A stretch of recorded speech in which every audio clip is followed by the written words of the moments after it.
जितने भी गुरु भाई एवं गुरु बनाए इस वीडियो को देख रहे हैं सबको नमः शिवाय चैनल में स्वागत है। आज हम आप लोग के लिए बहुत ही विशेष वीडियो लेके आए हैं, तो आप लोग से आग्रह है कि इस वीडियो को अंत तक देखिएगा। और अभी तक हमारे चैनल नमः शिवाय को आप सब्सक्राइब नहीं किए हैं तो सब्सक्राइब करके बेल आइकन दबा लीजिए, ताकि साहब द्वारा कोई भी जानकारी आए और शिव चर्चा से जुड़ी कोई भी वीडियो हो या शिव गुरु की भजन या शिव गुरु की चर्चा आप सबसे पहले देख सके। तो आइए आज हम आप लोग को दिखाएंगे कि साहब हरिंद्रानंद एक बात बोलते हैं, आप अपने गुरु को छोड़िए और मेरे गुरु शिव को अपना गुरु मानिए। इस वाक्य का पूरा अर्थ क्या है और साहब क्यों ऐसा वाक्य आप लोग के लिए बोलते हैं, आइए आज हम लोग वीडियो में पूरा जानेंगे। तो ये रहा वीडियो। कि अपने शिव को छोड़ो और मेरे शिव को देख।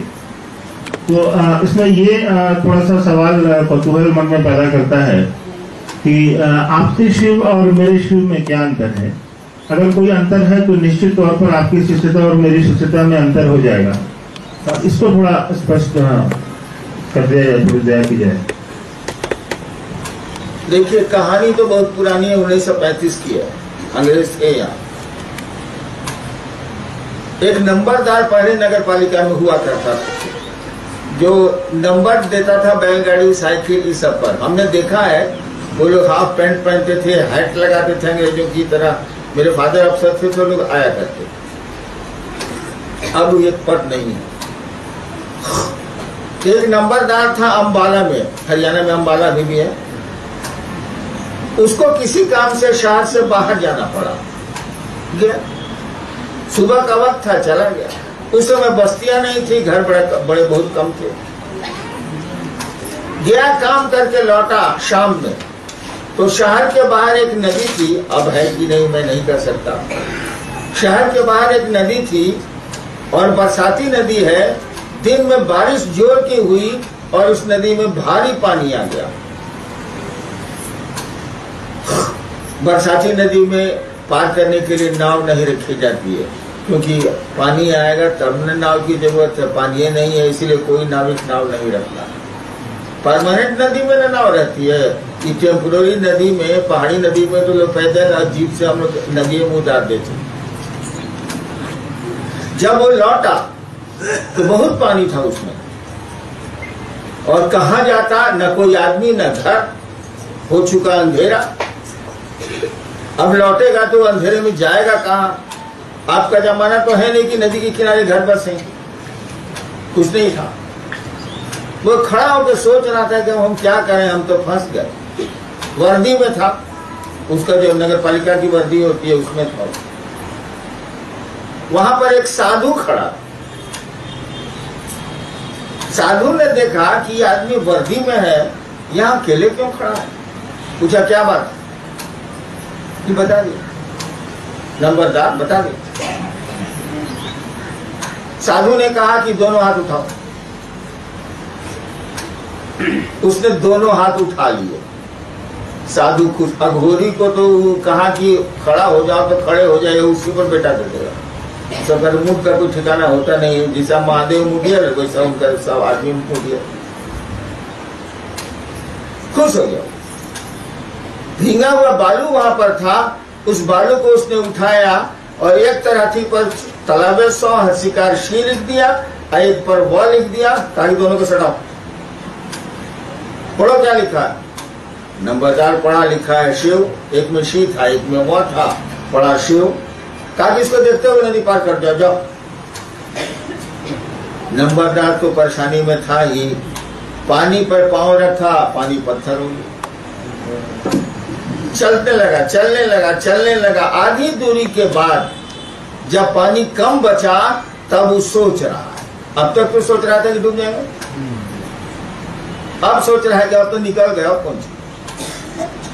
तब सोच रहा है यही न शिव है। माँ भी पूजा करती है, बाबूजी भी करते हैं, गांव का लोग भरे भरे जल भी चढ़ाता है, ये तो कौन सबका है। जैसे सोचा वो डूबने लगा। जब इतना पर पानी आया, वहां डूबा पानी था, इतना पर जब पानी आया तो चिल्लाया वो, हाथ उठा के। सदुया किनारे खड़ा था, गाली देके बोला, साले अपने शिव को छोड़, मेरे शिव को देख। शिव तो नहीं है, लेकिन देखिए उसने क्या कहा। वो कहानी अभी भी मेरे पास किताब में है। साधु ने कहा, अरे मेरे साले, अपने शिव को छोड़, मेरे शिव को देख। वो तो मर रहा था बेचारा, डूब रहा था। तन से हथवा समेटी कोशिश किया, बाहर आ गया। फिर पानी पत्थर हुआ, निकल गया। मोनू बाबू यही पूछ रहे हैं कि उस साधु के शिव में और नंबरदार के शिव में क्या अंतर? अंतर यही था कि दूसरे के बेटे को भी आप बेटा कहते हैं और अपने बेटे को तो बेटा कहते ही। दूसरे का बेटे को चोट लग गई तो आप सूचना लेंगे कि क्या हुआ, कैसे हुआ, और दोनों को बेटा ही कह रहे हैं आप। लेकिन अपने बेटे को अगर चोट लग गई तो आप सूचना नहीं लेंगे, सीधे दौड़ने लगेंगे, कहाँ गया, क्या हुआ। यही अंतर है। दूसरे का बेटा है, आपका बेटा अपना बेटा है। जिस दिन महादेव को अपना समझिएगा उस दिन वह महादेव आपका होगा। जिस दिन सबका समझिएगा उस दिन सबका है, समझिए कौन सी। और इसीलिए मैंने 17 जनवरी को कहा था महोत्सव में, जैसा मुझको याद है, कि सार्वजनिक सत्ता या संपत्ति जो सबकी होती है, सार्वजनिक सत्ता या संपत्ति किसी की अपनी नहीं होती। ट्रेनवा में आए हैं आप लोग, बस में आए हैं, बचा के आए हैं कि ट्रेनवा में दाग नहीं लगे। नेटा निकाले आज ट्रेन के AC फर्स्ट AC 2 के पन्ना में खुश। अपनी कार के पर्दे में नेटा पूछिएगा भाई साहब।